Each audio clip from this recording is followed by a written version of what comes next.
Blimey, imagine this. You win the Formula One World Championship. You break a 17-year drought for McLaren. You carry the #1 on your car. And your own country barely reacts. No knighthood, no royal handshake, no national embrace.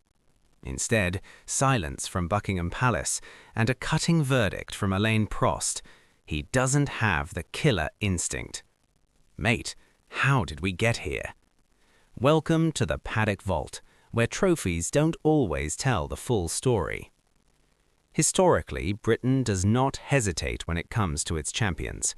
Damon Hill in 1996, Lewis Hamilton in 2008, Jenson Button in 2009. Win the title, receive the honor. Simple, predictable, almost ceremonial.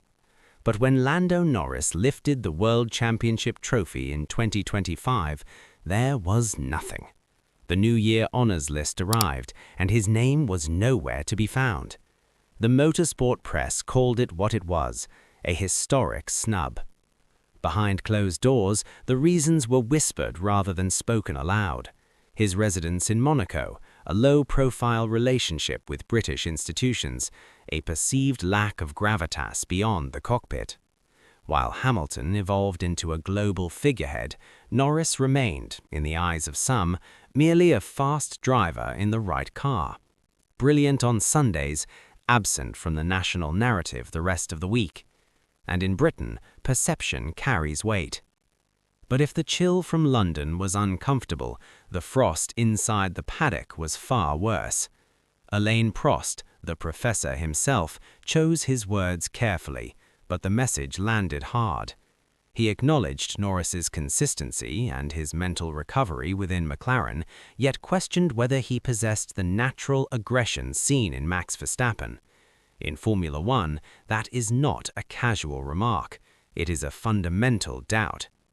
Prost went further, suggesting that the 2025 title was built as much on McLaren's mechanical superiority as on Norris's individual dominance. Former drivers echoed the sentiment. With such a car, they argued, the championship should never have gone to the final race, certainly not to the final lap. The narrative turned brutal. Norris was no longer just a champion, he became a champion under scrutiny. And then came the revelation that truly shifted the balance. A confidential vote, conducted among the drivers themselves.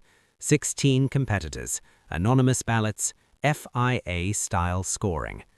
The result was startling. Max Verstappen was voted Driver of the Year. Not the official champion, but the man who lost the title by 2 points. Why? Because drivers respect one thing above all else: extraction.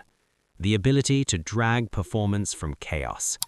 Verstappen clawed back over 100 points in a Red Bull riddled with balance issues and reliability problems. Norris delivered consistency. Max delivered violence. Inside the paddock, the message was clear. Lando had the crown, Max still had the fear factor. And that vote did not merely bruise egos, it reshaped the hierarchy of respect. As the season ended, attention turned to the driver market. Ferrari were watching, Mercedes was circling, the stage was set for a seismic shuffle. Instead, the doors slammed shut. Oscar Piastri rejected Ferrari and committed to McLaren, insisting that continuity mattered more than temptation. But his words carried a warning. He hoped to fight Norris for the top for many years to come. That is not harmony. That is a future civil war waiting to ignite.